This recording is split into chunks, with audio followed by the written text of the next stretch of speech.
क्या आप दो जानवरों की आवाज को पहचान सकते हैं? क्योंकि 96% लोग तो जानवरों की आवाज को पहचान ही नहीं पाते हैं। चलिए टेस्ट करते हैं। इन दो जानवरों को ध्यान से देख लो और इस आवाज को ध्यान से सुनो। अब बताओ, ये आवाज किस जानवर की थी?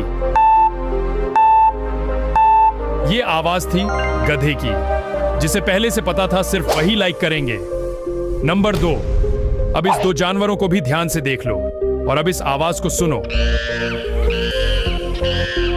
अब बताओ, ये आवाज किस जानवर की थी?